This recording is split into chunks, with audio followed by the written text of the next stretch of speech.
សម្រាប់អ្នកដែលចូលចិត្តនំដលងស្រួយទន់ហើយចូលចិត្តញ៉ាំឆេះអាចមកសាកល្បងរៀនធ្វើនំនេះញ៉ាំដោយខ្លួនឯងបានគ្រឿងផ្សំតិចងាយស្រួលរកវិធីធ្វើងាយបើបានយកនំមកជ្រលក់ជាមួយទឹកម្ទេសបែបនេះរសជាតិកាន់តែឆ្ងាញ់សម្រាប់គ្រឿងផ្សំយកមកធ្វើនំនេះខ្ញុំយកដំឡូងបារាំងស្ងោររួចនឹងចំនួន2មើមរួចហើយបកសម្បកចេញឲ្យស្អាត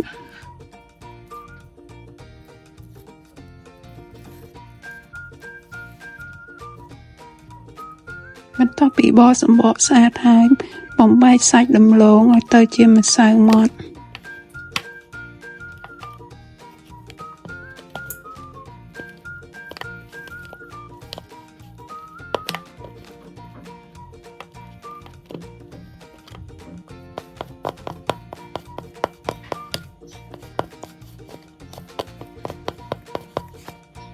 បន្ទាប់ពីសាច់ដំឡូងយើងម៉ដ្ឋបន្តិចហើយខ្ញុំដាក់អំបិល1ចុងស្លាបព្រាកាហ្វេនិងម្រេច1ចុងស្លាបព្រាកាហ្វេរួចហើយច្របល់ចូលជាមួយនឹងសាច់ដំឡូងបន្ទាប់ពីច្របល់ចូលជាមួយសាច់ដំឡូងល្អហើយខ្ញុំដាក់ម្សៅអង្ករខ្សាយចូលចំនួន200ក្រាមរួចច្របល់ជាមួយនឹងសាច់ដំឡូងបារាំងនិងម្សៅអង្ករខ្សាយចូលគ្នាឲ្យម៉ដ្ឋល្អ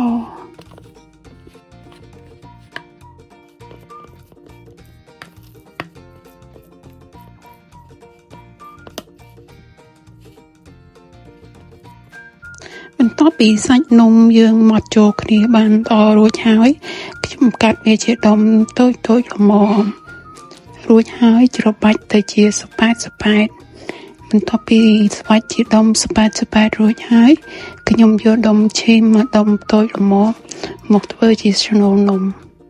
បន្ទាប់ពីដាក់ដុំឈីចូលរួចហើយខ្ចប់នំឲ្យជិតល្អបន្ទាប់ពីខ្ចប់នំជិតល្អរួចហើយខ្ញុំលុញវាទៅជាដុំមូល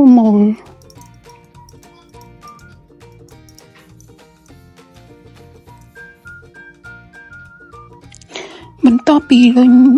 ដុំនំយើងជាដុំមូលរួចអស់ហើយខ្ញុំយកដុំនំហ្នឹងមកជ្រលក់ជាមួយនឹងទឹកពងមាន់បន្ទាប់ពីជ្រលក់ជាមួយនឹងទឹកពងមាន់រួចហើយខ្ញុំយកមកប្រឡាក់ជាមួយនឹងម្សៅបំពងបន្ទាប់ពីប្រឡាក់ម្សៅបំពងរួចហើយយកនំទាំងអស់មកចៀនជាមួយនឹងប្រេងឆាចៀនរហូតដល់ទៅសាច់នំយើងនឹងឡើងក្រហមក្រៀមឆ្អិនល្អទើបខ្ញុំស្រង់នំយើងចេញ